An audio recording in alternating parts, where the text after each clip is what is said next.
Hi chaps, MOP here from Beard, Biceps and Batchat. Today I'm bringing you some gameplay of my T-34-88 on El Haloof. Yes, I can say this map name. I know I struggled with the last video. There's a couple of reasons I wanted to bring you this replay. The first one is I should say we are bottom tier, tier 6 in a predominantly tier 7, tier 8 game. The majority of videos that I show you I'm either top tier, mid tier, and I'm just sort of stomping people. This one is a bit more considered gameplay. It brings us a couple more interesting talking points. The other reason that I wanted to show you the replay is to draw a little bit of attention to the guys that I regularly play with from EXP or Extreme Penetration. Cowboy, I love this clan now. Do not change it. Now, I am very lucky to play with these guys on a regular basis. They are all very, very good players.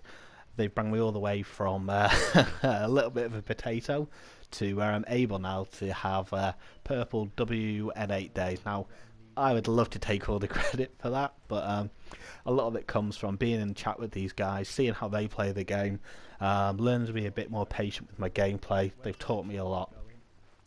Now, you'll notice Chalky Boy on my left push up the middle in what looks like an apparent YOLO. Now, this isn't a YOLO. Ask him what he's doing, he tells me it's fine. He knows what he's doing. He's spotted up the middle.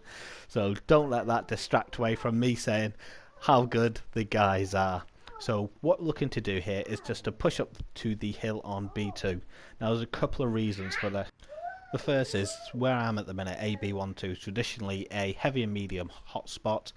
Being a tier 6 tank in a tier 7-8 game, there's not much I can do frontally. I don't have the armour and I don't have the gun to do much damage. So at the very least, I want to stall their deployment as they push that gap there and hopefully allow our guys to get in a better position until this fatherland appears. Now, he shouldn't be doing this. He should be peekaboo, and he's a tier 8 tank and he's gone face hugging an Indian Panzer when he didn't need to.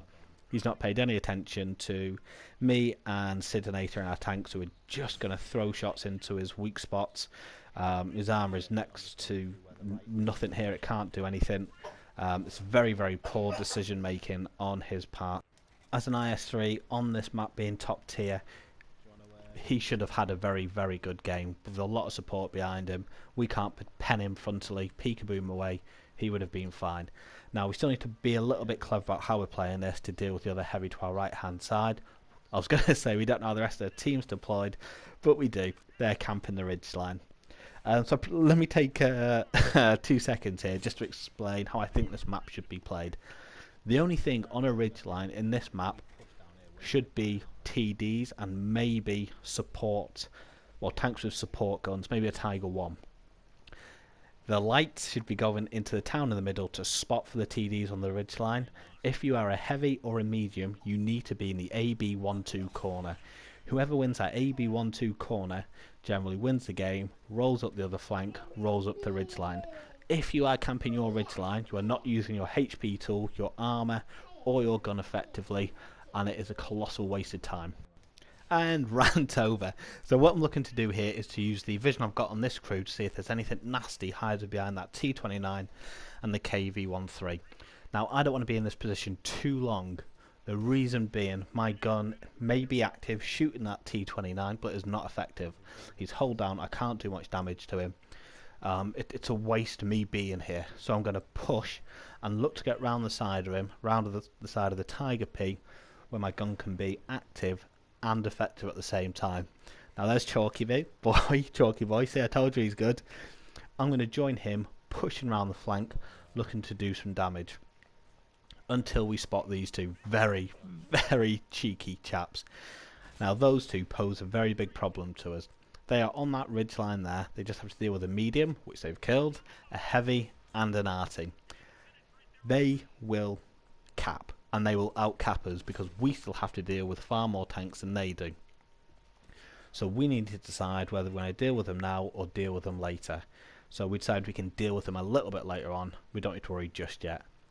Then this E25 gets going. That is a very fast tank. If he gets over and joins the other two tanks on our side of the map, they are going to be able to cap us out. So I know I'm in a very, very compromised position here, just trading HP to take out that tank. But it's so crucial to take out that E25 at that point because it would make resetting the cap almost impossible to do with so many cap points split between 3 tanks and a 6-7 second reload on our Boilermaker. So we send Chalky all the way back to our cap. Even though the Heavy and the RT are still alive, we need to cover our bases and make sure we don't lose just from being over eager. I tried to put a shot into the Tiger P, and I noticed there's a T-29 here who hasn't noticed me, so I'm rubbing my hands together as I just slot a shot into him. Very pleased with myself. I tried to get the Tiger P, but he's dead before I can do anything. Now I'm considering pushing back to our base along with Chalky, just to reset the cap if we need to, and then I'll be honest, there's RT. I got distracted. The other guys are telling me to go and kill the artillery, not to worry about the cap, so I push round, aim in, and just slot him. Then I notice what appears to be an AFK Panther, so I start piling shots into him. I'm trying to get the front drive wheel there, someone beats me to it, then he moves. That's problematic for me because I am a one hit. I am very lucky he isn't aiming at me. He's taken out, and they're capping as we expected. Now capping gets a lot of bad press. People do it too early, people do it at the wrong times. In this situation, they are doing absolutely the right thing. They can't win a direct confrontation against the greens left against them. So they've done the right thing. That's what they should be doing. They don't know we're loading our cap with as many players as possible. We've also sent Chalky over there to reset the cap. See, I told you, don't worry about his run into the middle. He knows what he's doing. He's a very, very good player. So we've managed to reset the cap there. Even if we hadn't, it's likely we would have won anyway. And we've ended up having a very good game, even though we're bottom tier. So with that game ending, we've had 10 penetrating hits. We've had 4 kills, 8 bits of module damage done. Probably about 6,000 XP with the ×2. Yes, that's not bad. Now, I hope you're enjoying the content, guys. Please like, subscribe, and comment below. And hopefully, I will catch you next time, chaps.